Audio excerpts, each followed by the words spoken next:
তৃণমূল কংগ্রেসের সর্বোচ্চ নেত্রী মমতা বন্দ্যোপাধ্যায়ের শেষ কথা। সেনাপতির নাম অভিষেক বন্দ্যোপাধ্যায়।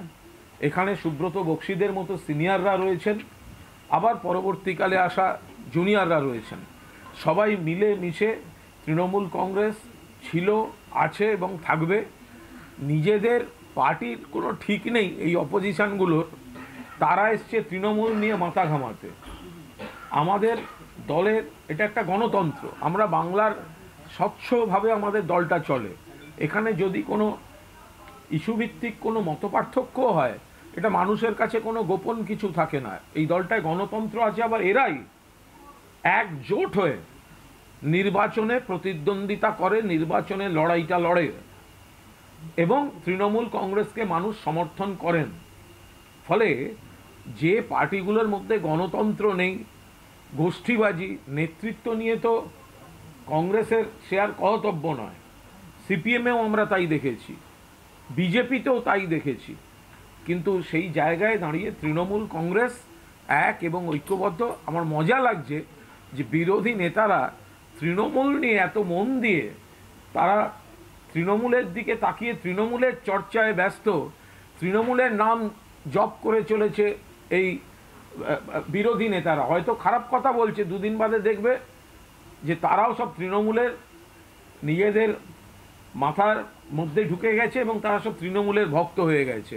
করে তৃণমূলের অমুক উনি এই বললেন। ছোটবেলার ইতিহাস বইয়ের কে কি বলেছিল উদ্ধৃতিগুলো মনে নেই। সিপিএম, বিজেপি আর কংগ্রেস তৃণমূলের অমুক নেতা এই বললেন, তৃণমূলের অমুক নেতা এই বললেন, তৃণমূলের অমুক নেতা। এই তো তৃণমূলে ডুবে আছে, তৃণমূলের প্রতি প্রেম, এ তো জোয়ার বইছে প্রেমে। যে তৃণমূলে ডুবে আছে, এদের মন প্রাণ তৃণমূল নির্ভর। ফলে ভোটের সময় যখন এই নেতারাই, এই মমতা বন্দ্যোপাধ্যায় দাঁড়াবেন, এই অভিষেক বন্দ্যোপাধ্যায় দাঁড়াবেন, এই সুব্রত বক্সি দাঁড়াবেন, এই ফিরহাদ হাকিম দাঁড়াবেন, এই সুদীপ বন্দ্যোপাধ্যায় দাঁড়াবেন, পরের প্রজন্মের নেতৃত্ব দাঁড়াবেন, এক কাট্টা হয়ে মানুষের কাছে ভোট চাইবেন এবং মানুষ ভোট দেবেন।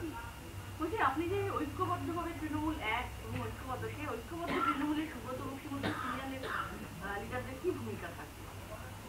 তারা সিনিয়র, যারা সিনিয়র তাদের নির্দিষ্ট ভূমিকা সেখানে থাকবে, পুরোদস্তুর থাকবে। একটা পরিবারে কীরকম হয়, যতক্ষণ ফিজিক্যালি মেন্টালি ফিট আছেন ততক্ষণ একরকম রোল, যতক্ষণ যদি তারপরেও বয়সের কোনো কারণ ঘটে তাহলে একেবারে তাদের অভিজ্ঞতা, তাদের আত্মত্যাগ, তাদের লড়াই সংগ্রাম, পরামর্শদাতা দলের বিভিন্ন পদে নিশ্চিতভাবে সংগঠনে থাকবেন। এখানে কোনো দ্বিধা দ্বন্দ্বের কোনো জায়গা নেই।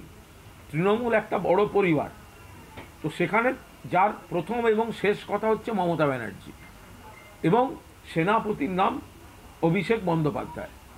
তো সেই জায়গায় দাঁড়িয়ে মমতা ব্যানার্জি নিজেই 3, 4, 5টি প্রজন্মকে প্রতিষ্ঠা করে দিয়ে গেছেন রাজনীতিতে। তো ফলে সিনিয়ররাও থাকবেন, জুনিয়ররাও থাকবেন। এই করেই তো আমি বলছি তৃতীয়বারের সরকার গঠন হয়েছে। তো এইভাবেই এটা সময়ের সঙ্গে এটা চলতে থাকবে। এখন কি নবীন প্রবীণ ভারসাম্যে কোথাও অভাব দেখা দিচ্ছে, যার জন্য নানা প্রশ্ন উঠছে? না, এটা একেবারেই অভ্যন্তরীণ বিষয়। কিন্তু আমাদের দলের থেকে অনেক বেশি এই সমস্যাগুলো কিন্তু ভারতীয় জনতা পার্টিতে, এই সমস্যা কংগ্রেসে, এই সমস্যা সিপিএমে ছিল। একটা সময় জ্যোতি বসু, হরকিষাণ সিং সুরজিৎদের বিরুদ্ধে প্রকাশ কারাত, সীতারাম ইয়েচুরিদের একটা অবস্থান ছিল। তখনও এই ধরনের ফাটল আমরা লক্ষ্য করেছি। আমরা দেখেছি কংগ্রেসে তো কতজন তো ওয়ার্কিং কমিটি থেকে বেরিয়ে গেলেন বা ঢুকলেন, কিন্তু চোখের ওপর দেখা গেল। আবার তারপরে বিজেপিতে যে কয়েকজনকে ধরে কি একটা মার্গদর্শক মণ্ডলী বলে কোথায় পাঠিয়ে দিয়ে নরেন্দ্র মোদীরা পুরোটা দখল করে বসে রইলেন। তৃণমূল কংগ্রেসে তো এই সমস্ত বিষয় নেই। এই প্রবীণ নবীন সংঘাতটা তো সিপিএম, বিজেপি, কংগ্রেসের ট্র্যাডিশন। তৃণমূলে তো শেষ কথা মমতা ব্যানার্জি, সেনাপতি অভিষেক ব্যানার্জি।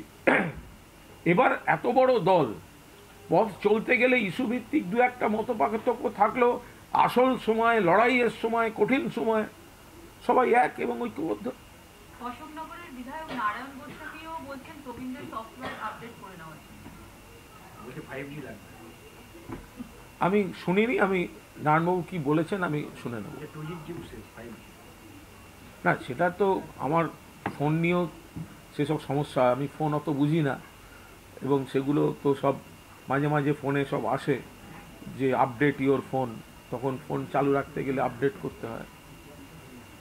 নেতাই গণহত্যা মামলায় গণহত্যার শহীদদের স্মরণ সভায় তাকে যেতে দিতে হবে, গতবার হাইকোর্ট নির্দেশ দিয়েছিল, তারপরে হয়রানি করা হয়েছে। এই নিয়ে আবার কলকাতা হাইকোর্টে জয় সেনগুপ্তর এজলাসে শুভেন্দু অধিকারী। এটা সম্পূর্ণ আদালতের বিষয় এখন, ফলে এই নিয়ে কোনো মন্তব্য করতে যাব না। শুভেন্দু অধিকারী যেন মনে রাখেন, তখন গোটা আন্দোলনটা মমতা বন্দ্যোপাধ্যায়ের করা আন্দোলন ছিল। নেতাইয়ের মানুষের পাশে তৃণমূল কংগ্রেস ছিল, মমতা বন্দ্যোপাধ্যায় ছিলেন। উনি যে কবার গেছেন মমতাদির নির্দেশে মমতাদির দূত হয়ে গেছেন, ফলে উনি এখন যাচ্ছেন শুধু কুৎসা করতে এবং উস্কানি দিতে। সিপিএমের সেদিনকার হারমাদ্রা আজকে বিজেপিতে আছে এবং শুভেন্দুর সঙ্গে ঘুরে বেড়ায়, সেটা নন্দীগ্রাম হোক বা নেতাই হোক। তো সুতরাং সেদিনকার যারা নরঘাতক তারা তো সেই এখন বিজেপিতে নাম লিখিয়েছে, তারাই তাদের নিয়ে শুভেন্দু অধিকারী শহীদের বেদিতে মালা দেয়, এটা অত্যন্ত দ্বিচারিতা। নতুন যে স্বরাষ্ট্র সচিব এবং ডিজিকে নিয়োগ করা হয়েছে এক্সট্যান্ডেলে, সেটাও শুভেন্দু অধিকারী বলেছেন এটা হচ্ছে অবৈধভাবে নিয়োগ। ওর গা জ্বলছে, ওর গা জ্বলছে, শীতকাল, স্কিনে প্রবলেম হচ্ছে, একটু ভেজলিন মাখুক শুভেন্দু, যা হচ্ছে গা চিড়বিড় করছে। আরে কোথায় কে ডিজি হয়েছে, কে স্বরাষ্ট্র সচিব হয়েছে, তাও ওর সহ্য হচ্ছে না। এই শীতকালে কারোর স্কিনে প্রবলেম হয়। বাংলার আওয়াজ, বাঙালির আবেগ, জি 24 ঘন্টা।